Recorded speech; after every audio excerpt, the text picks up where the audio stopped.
Hey everyone, it's Marabelle Blue with a new Marabelle Blue Unfiltered, and this is the interview versions. Welcome to my channel. I'm trying to get into the habit of welcoming everyone to my YouTube channel, as well as reminding you don't forget to subscribe and hit that like button and hit the bell. It almost feels like redundant, but I'm going to put my little spin on it that you see on top for my other previous shows. And don't forget to check out my last YouTube that I just put up on the Real Housewives of Beverly Hills. So much drama.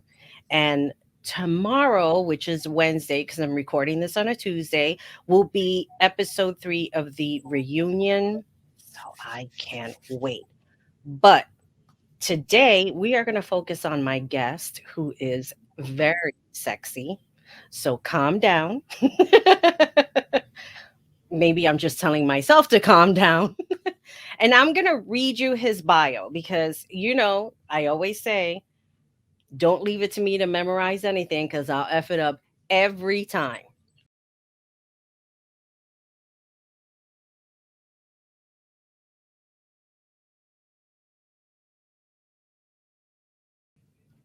Oh no. You know, the anticipation was killing me. It sounded like you were reading something from Red Shoe Diaries or 50 Shades or something. I'm like, Christ, what time is it? Oh my God, that was funny. I said, oh my God, did I just kick him off?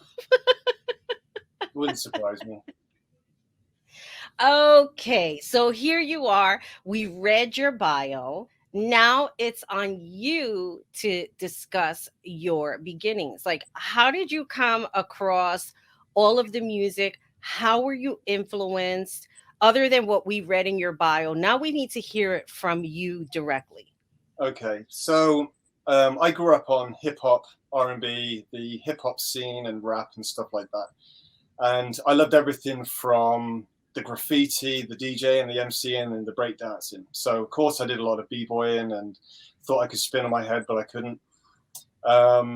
Just started enjoying the music for what it was, and then I really got into the DJing side of it, and I wanted to scratch and beat juggle. So from there, I went to meet somebody at school.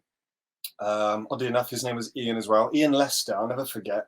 And he introduced me to a DJ and a producer called Tony DeVee. And that was it. From there, I was listening to all these hard house tunes on Tidy Tracks, Nuclear's records, and I'm like, I just absolutely love this 4 to the floor beat.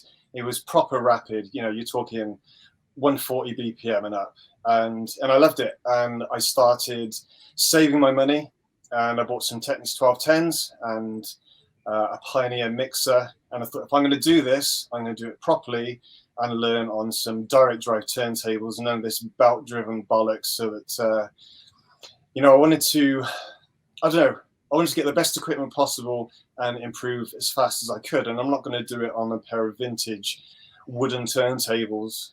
I'm taking a piss. Some vintage wooden turntables.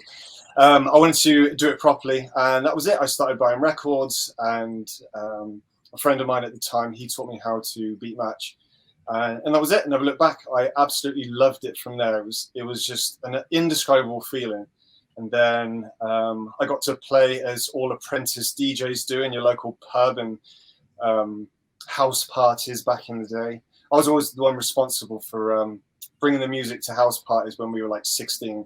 But jumping forward to when I got my turntables, I started mixing at a local pub, and it was called the Tavern. And I didn't quite have a residency, but I played there quite often as like a guest DJ, if you like.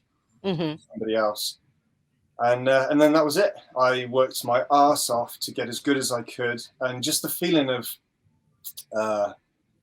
making people dance, making people happy with music was, I don't know, I just can't describe the feeling. It was so, I don't know, poetic, for want of a better word. I just loved the feeling it gave me making other people happy. And then that was it, and I carried on. I got some residencies here and there doing. I like I said, like you said, Ministry of Sound, other stuff all over the country, and then I started branching off to Indonesia, Ibiza, played in Italy, which was amazing. Wow. Yeah. And I lived that kind of fast DJ lifestyle for a while, and it was just amazing. You know, what people ask me, oh, what did you do this weekend? And I'd be like, I flew 14 hours and then 14 hours back to play 2 hours in a club. And I liked that exciting lifestyle of it all. But I soon realized that during that time, I was never going to be able to have a sustainable career as a DJ without producing music. Because back in the days of all the original DJs like Armin van Buuren, Tiesto, and that, they were DJs and producers at the same time. So their careers just went up and up and up. Not only for the fact that they were amazing, but you know, they had records as well, and that got their name out a lot quicker and a lot more of a broader demographic of people. So I bought Ableton Live, which was my DAW, the digital audio workstation that I used to write my music in, and taught myself as much as I could. And then I realized it was a lot more difficult than I ever thought it was going to be. It's so intricate, and it is like rocket science. Until you get like an understanding of chord progressions and melody patterns, how to use percussion in a certain energetic way to create rhythm and pace and all this other stuff. So a couple of friends back home were producers as well. Neil Stone was the first person who helped me out. He was a drum and bass DJ and also produced a bit of jungle here and there. And he kind of set me on my way. Then I reached out to Ali Wilson, who was an established producer and a DJ during that time.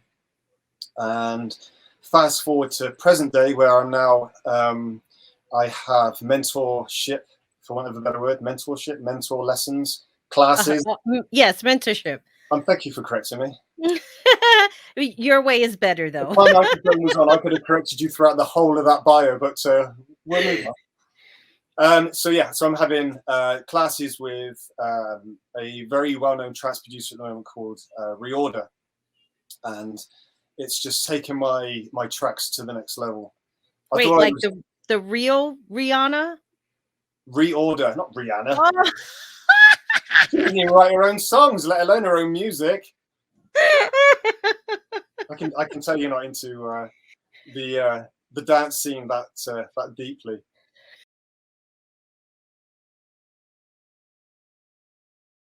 Oh yeah, totally. I mean, I could have plagiarized and copied people all day long, got ghostwriters and had people do it, but my moral compass wouldn't allow that, because you know, I could copy people all day long, and it doesn't matter how much I copy or emulate their sound, as long as it's me that's doing it, then I'm going to be unique, because you know, nobody is Ian Solano, nobody is the next person who's making music. You know, I wanted to put my own spin, my own feelings into the tracks that I was writing.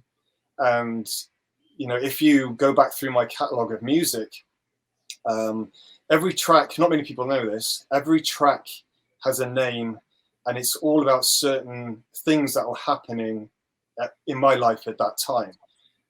Some of them are personal, some of them I'll never really kind of go into too deeply. But so the first track I produced was called Making Waves, and that was my way of saying that I'm going to start making waves in dance land, in producer land, in just music in general, up until my latest track called Unacceptable, which was about a bit of a crap experience that I had recently. So yeah, I'd like to, you know, I wanted to make a timeline of events, so when I went back in years to come, I would know at each stage of those tracks when they came out, you know, I'll remember what was going on in my life at that time.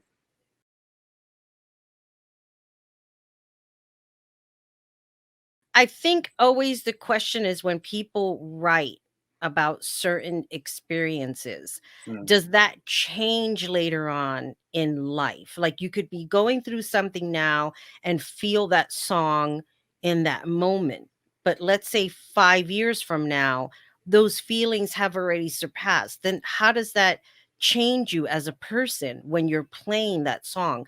Does it make feelings come back? Does it make you feel like you're so far away from that and you feel different about what it is that you're playing? Maybe you feel good about it because you've overcome a certain event in your life? What a great question. Yeah, I mean, it's like anything really. It's like smelling a perfume or a certain scent. It's like a time machine. It just takes you back to the moment in time that it means something the most. And with my songs, as long as I've dealt with what's been going on during that period, then there's no reason why I can't revisit it again and um, just listen to it for what it is and know, wow, this is how far I've come. Whether it's that track sounded terrible back then, and look at how my productions sound now. To Christ, that song was about this person. Um, I've dealt with how I felt during that time, and it's a part of my life. I can't change what's happened in the past. I can only deal with what's happening in the future, and um, I don't know. It doesn't bother me too much. I think it's a great way of putting out my life for other people to interpret in their own way. Other people are going to listen to a track and it's either going to help or hinder them, I guess. I don't know. People are going to think, well, that song, which I've had messages about, that song helped me through a really shit time in my life. I was going through this and I was going through that. And it really helped. And knowing that I've helped somebody else, how that song was cathartic to me to write.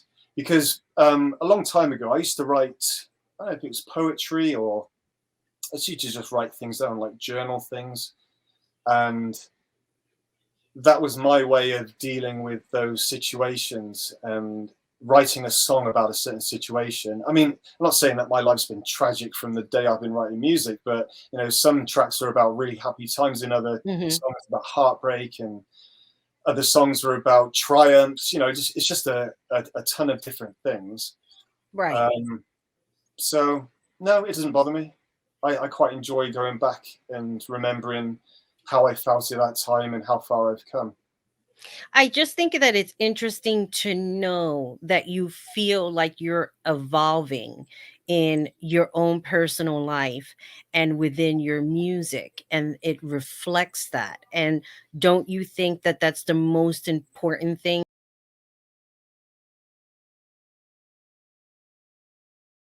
But when I'm writing about it, it's an entirely different story because then it becomes much more of a personal journey because I'm taking the words that are inside my head and writing it out.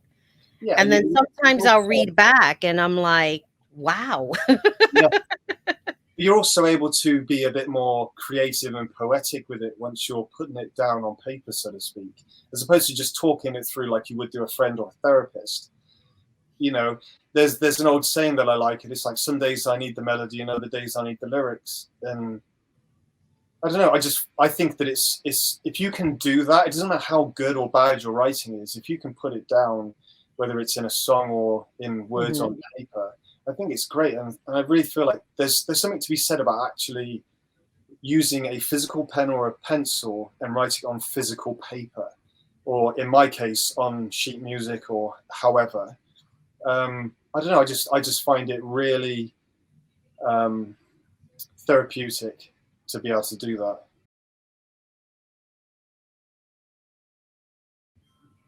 When you think about your beginnings, having the experience of being exposed to Mm, being a DJ, mm. um, and the different types of music, was there anybody who ever came into your life and said, why are you going to do something like that? Like, there's Oh, no money in it. You know how, like, you have those naysayers that just come on in and offer their opinion when you didn't ask for it?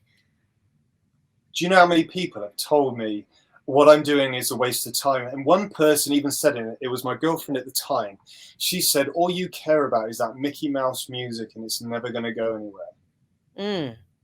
And I tell you what, that still cuts now. And as much as I could care less about that person now, at the time, it's like this person's supposed to care about me. Mm-hmm. And I've had friends, relationships. So many people have said to me, "I'm wasting my time. You're never going to make any money out of it." And I'm like, well, back then, I don't care if I made money out of it. It made me happy, and that's all I cared about. I Right. just cared about being happy and doing something I'll do. I'm like, you like going to the gym every day.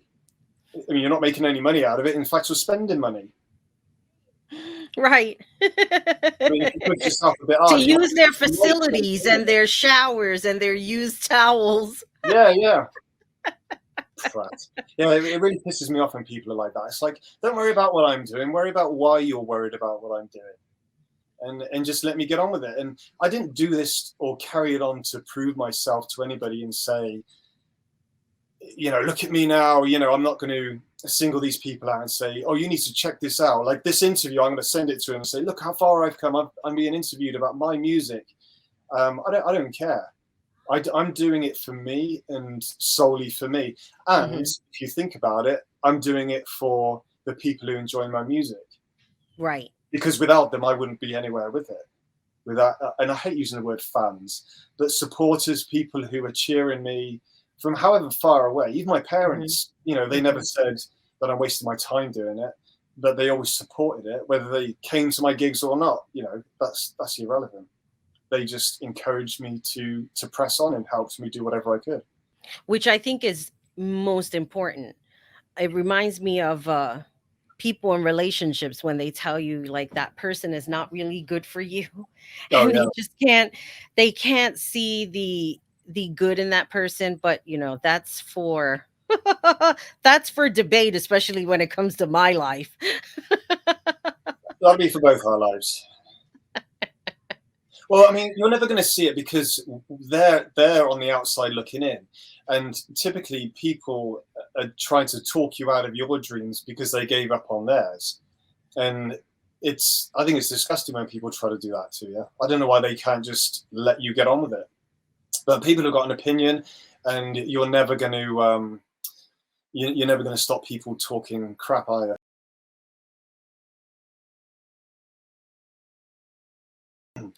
Let's talk about the point that you made when you had mentioned about the that people have a tendency of telling you don't aspire to your dreams because they gave up on theirs.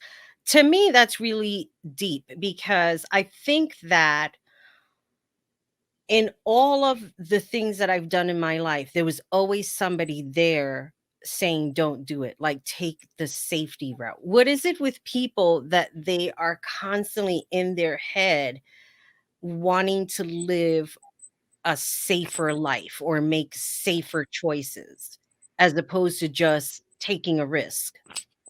Because it's comfortable. People, it's human nature to find the quickest route to anything and be as comfortable as possible. I kind of, Christ, I could go on such a rabbit hole with this, but I've never been one to conform to anything. I've never, like, all my friends were playing football, like soccer, and all I wanted to do was play basketball. While all my friends were doing this, that, and the other, I wanted to do something else because I just wasn't comfortable doing it. And, a lot of people, and it's no shade on them, they can do what they like. But, a lot of people have that safe job in that safe car. They look forward to that annual vacation every year. And I can't live like that because I'm never going to be satisfied. I want what normal people, I say normal people, what the average person isn't willing to go for, because I don't want to settle for mediocre. I Mhm. always strive to have everything that I could ever want, because all of us are capable of doing it, through one means or another. But the trouble is, time goes so quickly that you turn around and then all of a sudden you're 50, you're 60, you're 70, and you think, where the hell did my life go? And my mum always made a point of telling me to stop and look around and just check where you are. It's like this whole Ferris Bueller's Day Off quote, stop and look around because, life's going to move real quick. And before you know it, it's going to be over. And I always made a point of wanting more than everybody else. I wanted more for myself because I know that I was capable of getting it. Back in, Christ, when I can ever remember, I always wanted to be in entertainment in some form or fashion, because I just like the idea of entertaining people. And for the average person, it's not always going to be possible, because they either don't have the courage to do it, or they've got, like you said, a bunch of people around them who are trying to talk them out of it. Mm-hmm. And there's been periods of my life and certain years have gone by that I've wasted because I have listened to these arseholes who have tried to talk me out of it. And they did, because I listened to them, but it was only briefly. But then I kind of found myself drifting away from my dreams, Mm-hmm. and I realized I can't do this to myself. The pain of regretting not doing, or at least reaching for, is going to be far greater than the pain and suffering of never reaching it because I never tried. Mm-hmm. So I always Doesn't it wanted make to. you feel like you're in a prison in your own skin when you're listening to other people Yeah, that are totally. telling you to live a certain way and you just can't do it? Yeah, and these people that are around you doing it, they're the wardens in a prison, because they're the one who keep tweeting in your ear that you're never going to amount to anything. What you're doing is a waste of time. And Mhm. there is that old saying, and I'm full of them. You're the average of the 5 people you spend your most time with, and it's true. If you're around people who smoke and drink all day long, guess what? Right. There's a good chance you're going to end up having that kind of lifestyle. So, Mhm. I'd rather be in my own company or seek out the people that were doing the thing that I was looking to do than spend it wasting my time being unhappy, like I said, playing football or, doing whatever with everybody else when I wasn't comfortable doing it. I would rather be in my own world, if you like, in my own brain, and just doing everything that I wanted to do.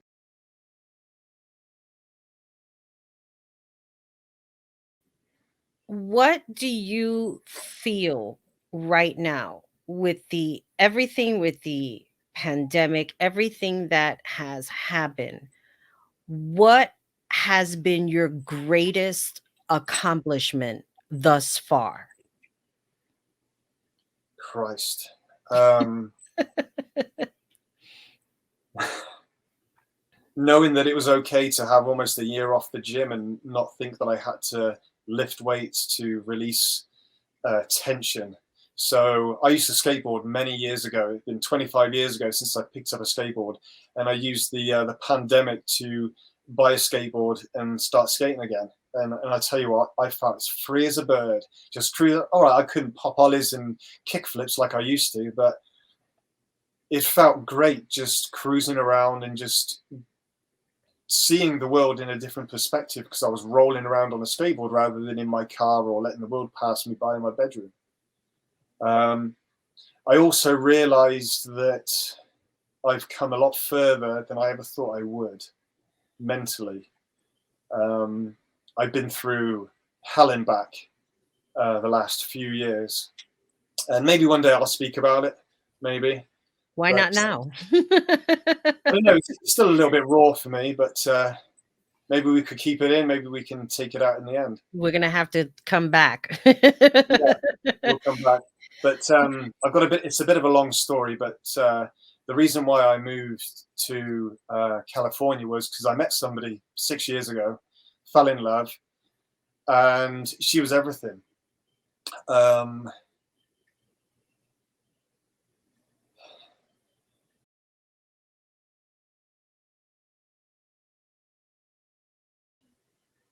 let's come back. We'll come back to that. I understand. Relationships are a challenge. I could relate on so many levels without boring our audience. But I think this is something that is also it brings about a realness uh, with people. And this is why I like interviewing people, and I like getting to know the raw side of things. What makes you tick? What makes you happy? What makes you angry? What makes you sad? What regrets do you have? We all have them in some form or another. Um, and it doesn't make us unique in that aspect that we're going to feel some sort of pain or discomfort Mm. from a loss. Um, I will say this, that I speak about my disaster pretty much openly. Um, Part of it because I know that he's probably snooping around my social media. Um, More than so likely. I want him to know that I can't stand him. Is he But Canadian? the other part of that is, um, when you realize the mistakes that occurred in your life, whether you want to call them mistakes, whether you want to call them lessons, whatever the situation is, it's helped me realize many of things about myself, and that to be capable to really love somebody Mm. and let that part of me go, which happened in 2019, like towards the end of 2019, when I met somebody, and um, he was much younger than me. But something happened inside of me where I realized that I was capable of having feelings to love somebody, whether people want to call it love or infatuation or what have you. Yeah. Um, it gave me an outlet, even though nothing ever happened with that, to be much more creative. And I think that when we as individuals have that experience, do you find that you do things for the better for yourself? Like, I found myself working out a lot. I'm like, this guy is really hot. He's not typically my type of guy, but Mm. to me, he was interesting because I wasn't looking at the physicality of him.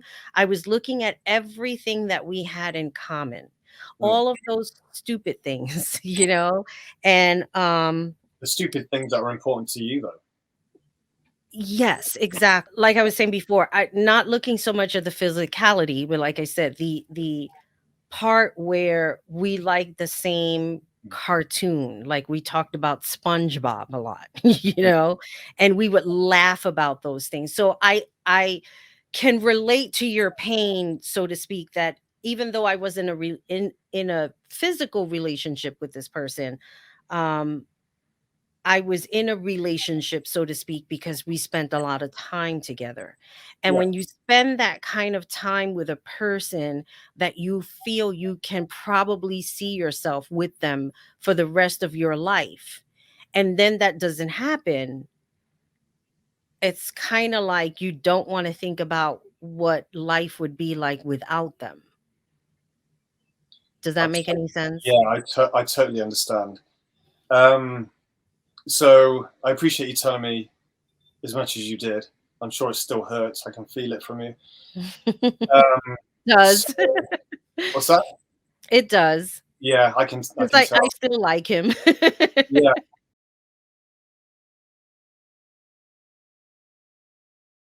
Well, like I tried to say earlier, I fell in love with somebody. She lived here, and I was in England.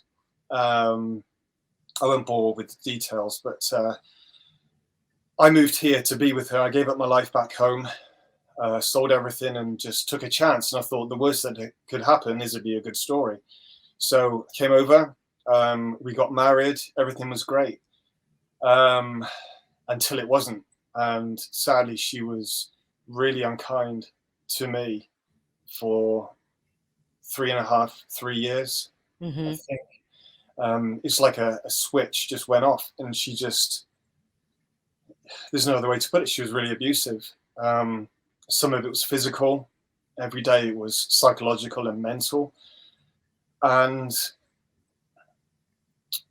I gave up on music and everything that I liked for that whole time, for 3.5 years.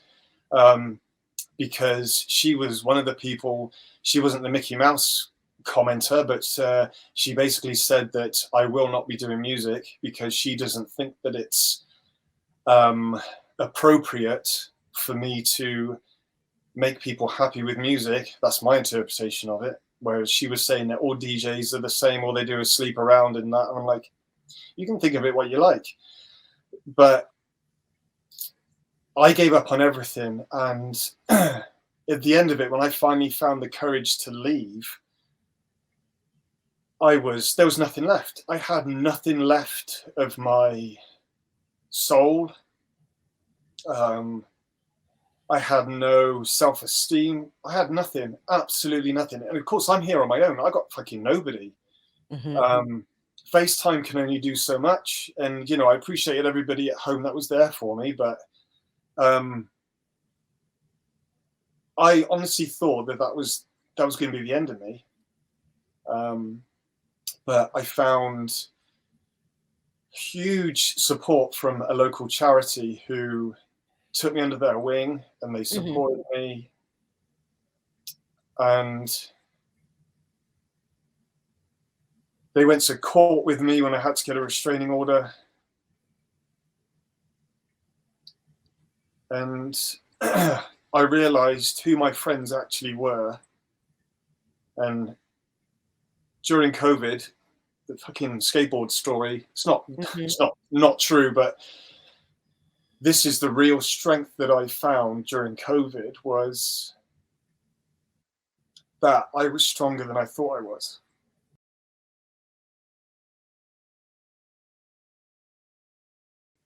What have you learned in all of this time about you, about relationships, that you have tried to do the same thing and expecting different results? Do things for yourself.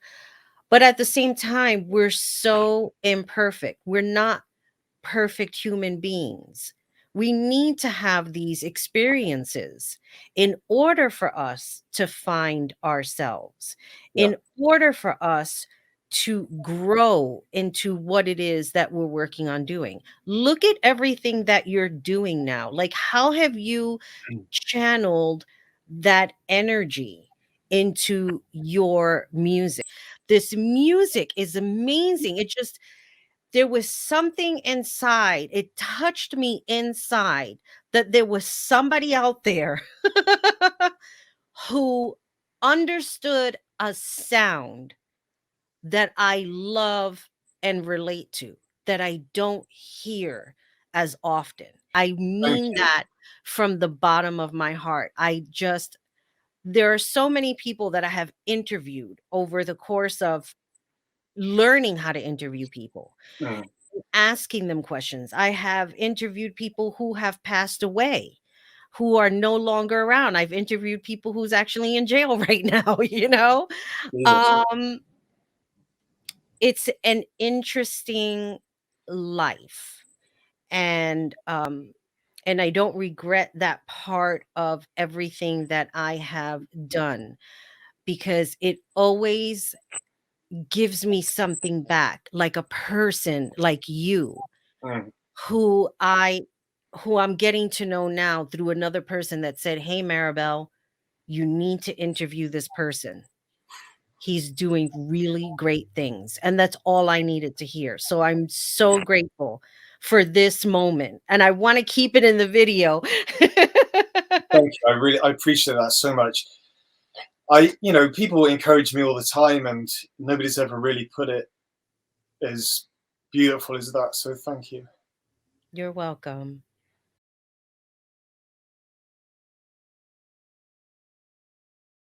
Let's talk about present day now. Okay. Present day, all of these things have happened. You've had these experiences in your life.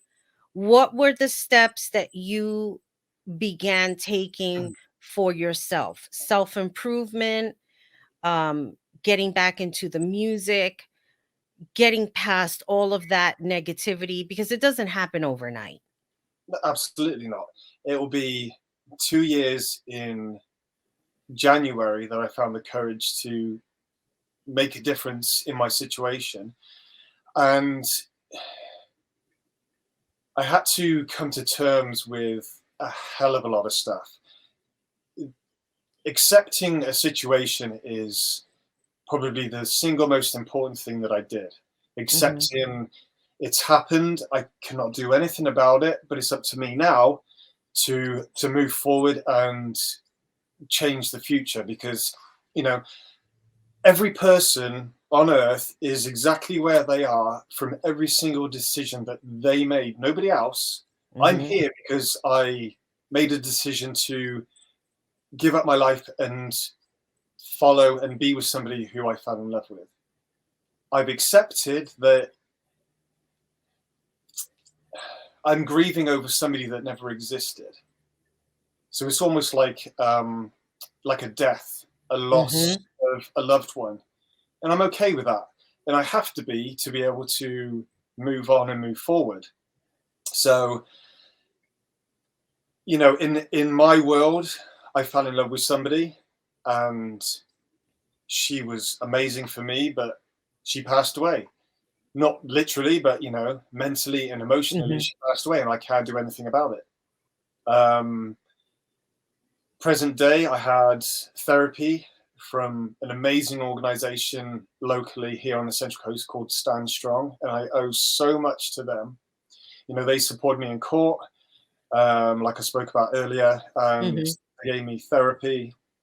And without that, I think I would have been in a really bad place. I connected with myself spiritually. I got back on the, like, I'm not saying, I'm into wizardry and all that other kind of shite, but I'm very much on thoughts make things. If you can see it in your mind, you can hold it in your hand. And for the longest time, I lost that ability to manifest anything in my life Hmm. because I was so emotionally beaten.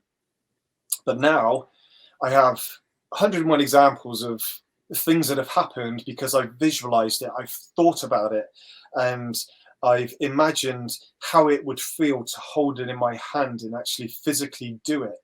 And Hmm. one of those things, oddly enough, was the whole skateboarding thing. I said to myself that I'm going to be skateboarding with my earpods in, listening to my own music, feeling free. And back when I was telling you about it during COVID, it happened. And I reminded myself, this is happening because you manifested it. You thought about it so much and you visualized it. It's here. And just because it's something as simple as skating down the street with your earpods in, it doesn't mean it couldn't be about having my career back as a full-time DJ and a producer. Nothing Hmm. stopped me. And then all these little things happened, like the person you were telling me about, or us, the audience about, she got in touch with me and said, I need to represent you. Can I do that? And I'm like, yeah, sure. She believed in me at that point more than I did. I'm still working on it. I'm still a work in progress, but Hmm. it'll get there. Right. And if you were to ask me 2 years ago in January when it all happened, do you think I'd be where I am? I'd like to think that I will be, but I'm not sure. But I think it's more of a case of no, because I was in such turmoil internally and emotionally. I couldn't picture anything else. I couldn't picture my life being normal again, or Hmm. normal for me. But here we are, almost 2 years later, and I'm speechless at how far I've come. I've got a freaking ton of work left to do, Hmm. but the end is in sight. I can see the light at the end of the tunnel, and it just so happens to be a laser light that's playing in a club halfway across the world where I'm being booked for a show. I can visualize it, I can see it, and it's Hmm. going to happen.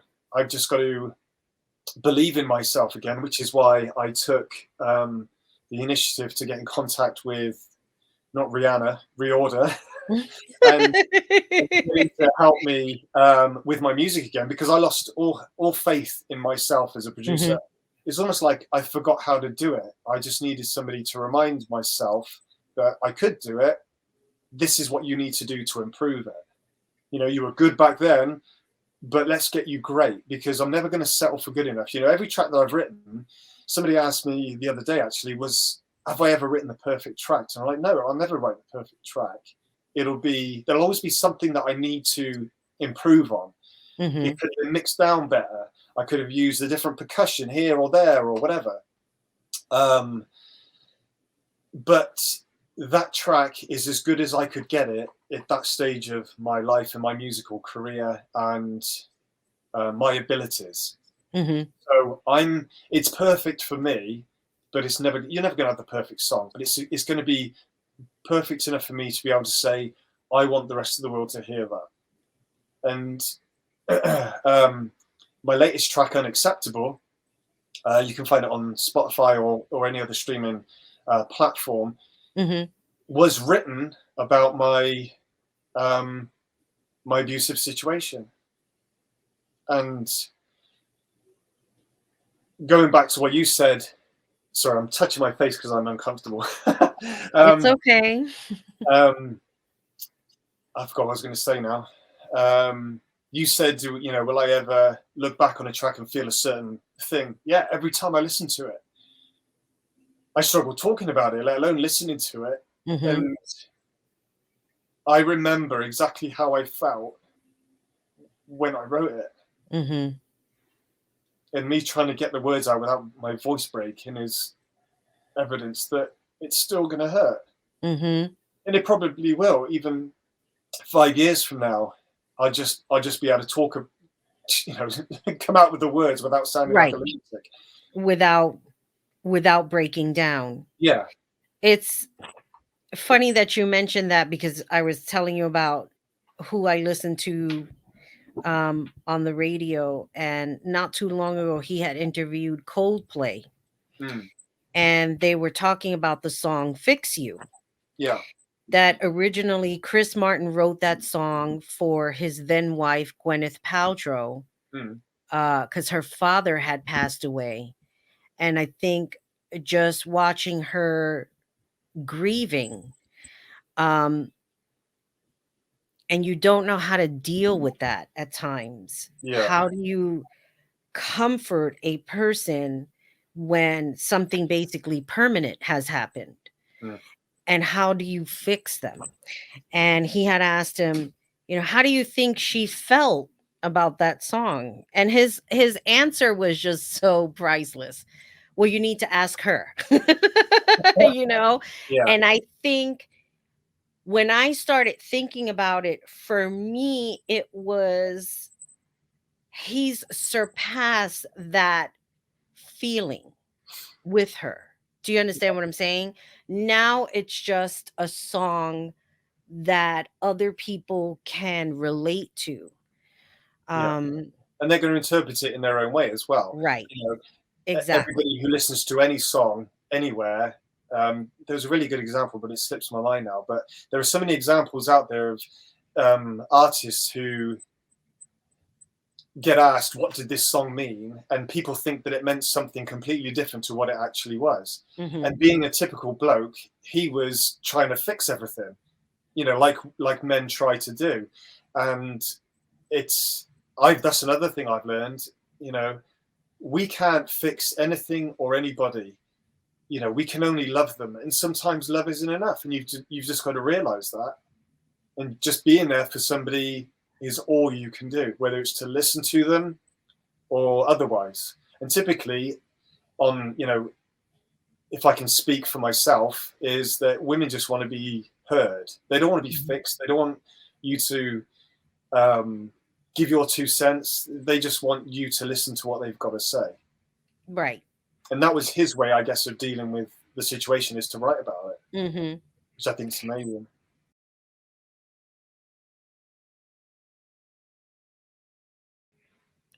It's really refreshing to know that there is some sort of human, I guess, Yeah. um, in what it is that you're talking about, the experiences that you've had with what is going on in your life. Mm.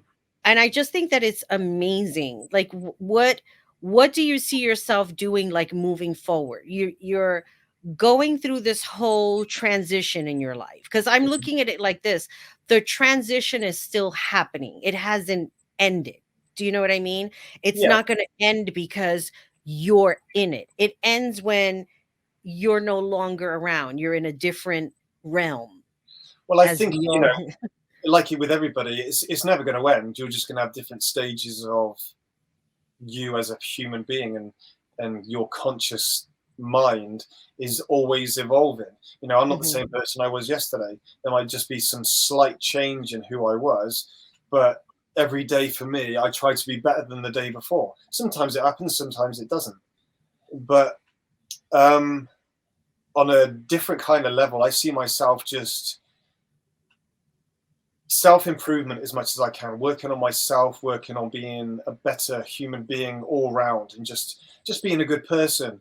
It's not like I struggle being a good person anyway, but you know, just working on myself, self-improvement all the time, working on music. And mhm, it's like surgery or any other profession. You're never going to know everything, right. so I'm just going to learn as much as I can and keep writing music and just enjoy the journey, because I don't want to just get to the end. I want to Mhm, enjoy the journey getting there. And it's a right. cliche saying, but it's true. You know, I want to enjoy the ride rather than getting off and then thinking back about it.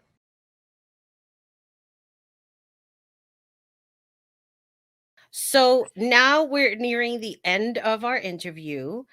And let's talk about the current projects that you're working on. What can we look for? And of course, your socials, so that everybody could follow you and support your music. So I'm working on music as always. I've got a new tune that's going to be out pretty soon. It's called Blaine, and it's a pretty special one. Blaine? I don't know if I want to give too much away, because I don't know. Like, it's kind of personal the way I name all my tracks, and let's just say that it's dedicated to somebody who basically saved me from Mm. myself and from everything. So I'm trying to try not to get emotional about that. Christ, I'm a mess. I'm a mess. Okay, it's called Blaine, and it's written about somebody who saved me. Um, So I'm looking forward to that release. My latest track out at the moment is called Unacceptable, which is written about a lunatic that I'm trying to get over. Mhm. You can find that on Spotify, anywhere really, Google, Apple playlists, whatever your platform is, SoundCloud, whatever. Um, and I'm a verified artist on Spotify now, which is amazing. So That's go follow awesome. that. Thank you Congratulations. very much. That felt good. Just that blue tick. It's amazing what a coloured circle with a check mark in it will do to somebody's mood. Shit, I'm still waiting for a check mark on Twitter, and I've been on there for 12 years. You better pack a lunch. Anyway, so yes, Spotify, uh, unacceptable, plane, Blaine, not plane. I should be on a plane, but that's for another day. What else? Just continue to better myself, self-improvement all the time outside of music. Just generally just be a good person, and I encourage everybody else to do the same.